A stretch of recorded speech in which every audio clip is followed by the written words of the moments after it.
invite the magic in your life. Ikaw ang may kakayahan na mag-manifest yung mga bagay na nais mo sa buhay by focusing on your desire. So parang magic siya, no?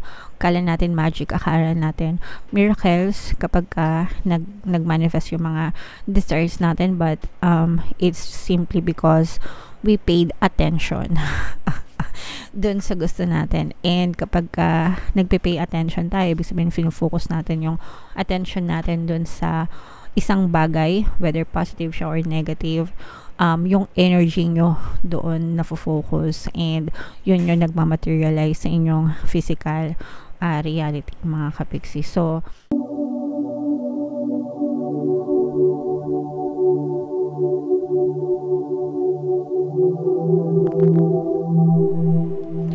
hello guys, hello Leo, welcome back to Pinay Pixie Tarot. Ang pamagat ng ating episode for tonight is Messages from the Universe para ngayong August to September para sa Leo, Sun, Moon, Rising, Sign, and Venus. General reading lang guys, pwede mag-resonate, pwedeng hindi. Combination guys ng positive and negative energy. Comment down below if naka-resonate kayo sa mga mensahe para sa inyo. So yung unang message para sa iyo Leo, seek clarity, no? So epiphany. For some of you na naguguluhan, mga kapiksi, no, maaring naguguluhan kayo, may mga bagay na hindi nyo ma-explain, may mga hinahanap kayo, parang you're looking for your purpose in life. That's fine, mga kapiksi. There's a point in our life na dadating talaga tayo dyan sa ganyan. Ako naranasan ko yan, na parang hindi ko alam kung anong purpose ko sa buhay. Okay, and for some of you, maaring you're also experiencing the same, mga kapiksi. So magdasal lang kayo, magsaliksik, meditate, talk to your guides, mga kapiksi, para magabayan kayo sa tamang landas, and eventually it will unfold, no? Yung mga purpose nyo sa buhay, matatagpuan nyo rin yan, mga kapiksi. Alright, yung next message para sa inyo Leo, set your goals, no?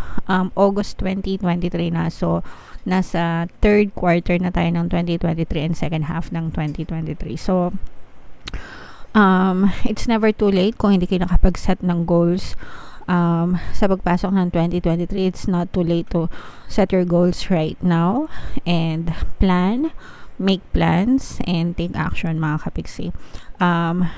Para sa akin, no, personal opinion, mas maganda na nagsiset ng goals sa buhay, whether personal goals mo, sa health mo, sa sarili mo, or sa kabuhayan mo, ganyan. Mas maganda kasi yung may goals, kasi natatrack nyo yung progress nyo, no?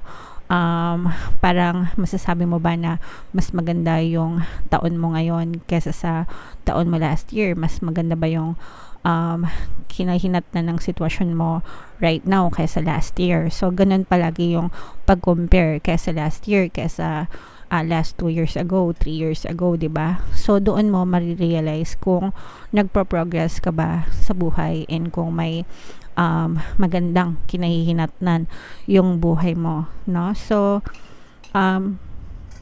sometimes kasi, diba, most of the people parang na-stuck lang sila because, and that's fine, okay lang naman yun kung kontento na kayo sa buhay nyo. But if you want to, you know, go further and explore more, diba, mas maganda pa rin yung nagsiset ng goals, mga kapiksi.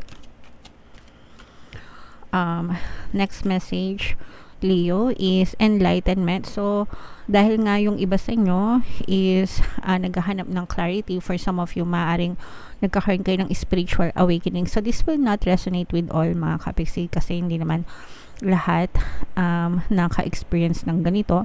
But for some of you na nakaka-resonate, this message is for you. Yung iba kasi sa inyo, maaari kayong nagkakaroon ng spiritual awakening, and that's fine, mga kapiksi, because we are all spiritual energies trapped in a human body, mga kapiksi, no?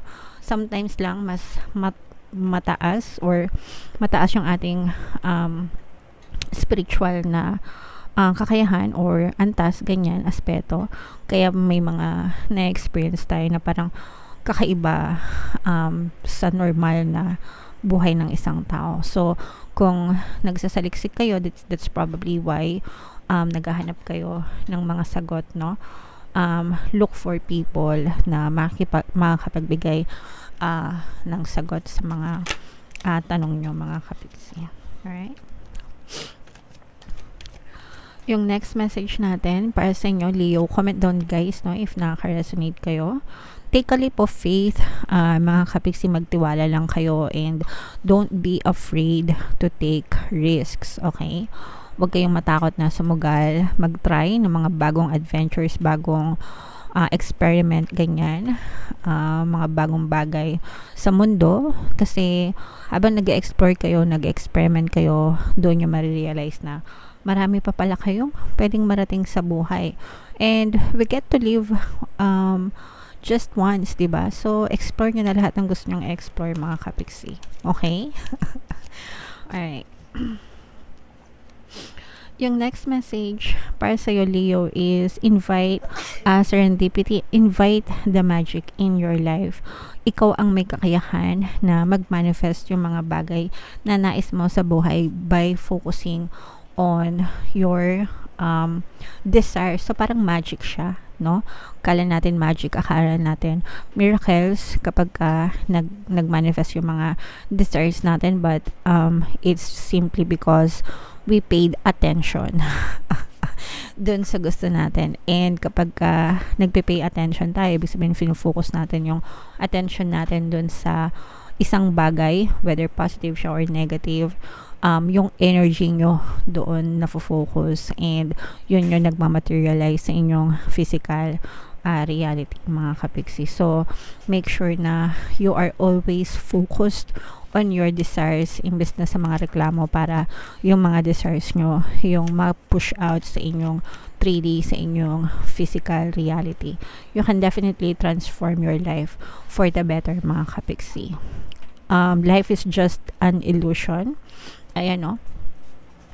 So, life is just an illusion, a reflection of your thoughts. So, parang nagsalamin ka, literal na salamin, diba? So, pag nagsalamin ka, anong nakikita mo? Yung sarili mo, diba? Yung salamin, yun yung nagre-represent ng 3D, okay? Yung physical reality mo. Ikaw ang nagre-represent ng inner world mo. So, ibig sabihin, pag nakita mo na magulo yung buhok mo sa salamin, sa reflection mo sa salamin, ibig sabihin magulo yung buhok mo sa sarili mo, diba? So if you want to change yung nakikita mo sa salamin, anong gagawin mo? Susuklayin mo yung buhok mo para yung reflection mo sa salamin maayos yung buhok, diba? That's also the same in life, mga kapiksi. Pag nakikita mo na pangit yung buhay mo, puro problema, puro pag-iyak, puro reklamo, ibig sabihin yung pattern of thoughts mo, yung palagi mong iniisip, puro problema, puro pag-iyak, puro pangit, okay? So, kung gusto mong magbago yung reflection ng buhay mo sa 3D or sa physical reality, ang gagawin mo ay babaguhin mo yung pattern of thoughts mo. Okay? Hanggang sa ma-push out siya sa iyong 3D or sa iyong physical reality. So, yan, illusion. Alright? So, comment down below guys if naintindihan nyo, kasi sobrang ganda ng message para sa inyo. This is why I love doing yung mga oracle readings, kasi sobrang ganda ng mga messages talaga. Okay. Alright. So, tingnan natin, Leo, yung mga additional na mensahe sa inyo gamit itong deck na to. Habang sinashuffle ko to guys, naka-flash sa screen nyo yung ating mga updated offer sa ating channel. So, una meron tayong paano mag-manifest ng abundance video course. It's a video course. It's a paid course para sa mga kapiksi natin na gustong yumaman, umunlad, umasenso, sumagana, maging matagumpay, successful, maswerte sa kanilang kabuhayan, pera, trabaho, negosyo, salapi, kaperahan in general, mga kapiksi. Kung gusto nyong umunlad at umasenso ng bonggang-bongga, para sa inyo ang course na yan. And magbibigay ako ng 1 free pampaswerte subliminal sa lahat na mag-avail ng course until August 31. So, samantalahin nyo guys habang may freebie. Sobrang ganda ng course, mga kapiksi. And meron din tayong email coaching, manifest your desires using the law of attraction. If meron kayong mga specific na gusto nyong i-manifest, pwedeng love and relationship, pwedeng money or career, pwede kayong magpabook ng email coaching session with me. So, for prices and discounts guys, mag-send lang kayo ng email sa pinaypixie@gmail.com. So, ito yung image ng card. Napakaganda. Grabe. Sobrang ganda niya. Kamukha niya si ano. Hindi ko matanda yung pangalan. Yung, alam niyo ba yung Guardians of the Galaxy? Yung babae na kulay green niya. Di ba? Kamukha niya. Ang ganda. Alright. Okay. So, tingnan natin kung ano yung ibig sabihin nito. She of the Lotus. Yan. Basahin natin. If there is a way to fast track growth, it is by being real with the shadowy or unloved parts of ourselves. Shadow can be painful or tender to the touch. Sensitivity can be a trigger that shows us where we might want to spring clean some of our darker, forgotten, ignored, or hidden corners. Accepting our shadows is the first stage in restoring ourselves to wholeness in self-love. Peel back the layers where there is shame, guilt, or fear and bring them into the daylight under a loving and compassionate light.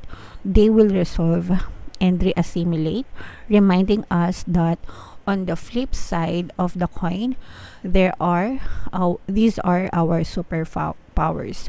So ito mga kapiksi, this is about self-love and yung shadow self nyo, no? Shadow self. Pag sinabing shadows mga kapiksi, yun yung dark side ng sarili natin, yung mga insecurities natin, yung mga tinatago-tago natin na ayaw nating kumbaga parang naniwala ka na ganun ka based on your experiences, on your beliefs, simula nung pagkabata mo hanggang sa tumanda ka. So let's say for example, lumaki ka sa environment and you are being told na you're never good enough, no? Parang sinabi na kahit anong gawin mo, you're never good enough. Yan. So parang meron kang ganyang belief na nakasira ng confidence mo kasi kahit anong gawin mo, you're never good enough, never going to be good enough. So yun yung mga shadow self na tinatawag, yung dark side mo, yung mga negative beliefs mo about yourself, no? I'm sure marami sa inyo na may mga negative beliefs and assumptions sa sarili nyo because of those experiences. Let's say for example, nung elementary ka, baka tinutokso ka ng mga kaklase mo na, I don't know, alam niyo naman yung mga bata, di ba? Mahilig magtukso-tukso na, ang ano mo naman ano ba, ang taba-taba mo naman ang baba-baba mo naman yung mga ganon, di ba? So, sometimes, yung mga ganon, when we accept them as fact, it becomes our shadow self, mga kapiksi. And we have to address them habang tumatanda tayo because if not, nakatanim lang siya, nakaretain lang siya sa ating memory, sa ating subconscious mind, and those will become blocks, no? Sa ating future na mga endeavors sa ating buhay. Lumalabas yan guys, no? Napapansin yan kapag may mga nagpapa-email coaching sa akin. Yung mga self-concept nila, naglalabasan yung mga shadow self nila. Lumalabas yung mga beliefs nila na hindi sila magaling, they're not good enough, hindi sila pinipili, they're always being rejected, abandoned, no? Yun yung ibig sabihin ng shadow self, mga kapiksi. So, we have to address them habang tayo'y tumatanda, and that's why gumawa ako ng self-love subliminal para ma-address yung mga insecurities nyo, mga kapiksi. Huwag kayong mag-alala, hindi nyo na kailangan alamin kung ano yung mga affirmations kasi jam-packed yun. And lahat yun, ina-address, nire-revise yung inyong mga shadow self or yung mga negative assumptions nyo about yourself. It will definitely boost your confidence and sobrang ganda ng self-love subliminal na yun. Palagi ko kayong ine-encourage na pakinggan yun, no? Hindi ko alam kung ginagawa nyo, pero sobrang, yung iba kasi parang puro na lang jowa-jowa yung iniisip nyo, pero yung concept nyo, ini-ignore nyo, hindi pa rin sila babalik sa inyo kapag pangit yung self-concept nyo, mga kapiksi. Okay, so you really have to address yung mga insecurities na yon. So pakinggan nyo yung self-love subliminal. Alright, so yeah, You're always good enough. You are perfect the way you are, mga kapixie. Always tell that to yourself, okay? Alright. So, comment down below, Leo, if naka-resonate kayo. Sobrang ganda ng mga message para sa inyo. Ito yung ating new moon kapalaran. Kung di nyo pa napapanood, panoorin nyo na. And ito naman yung ating success stories ng paano mag-manifest ng abundance video course. Thank you for liking, sharing, and subscribing, guys. See you again next time. I love you all. Have a nice day. Bye-bye.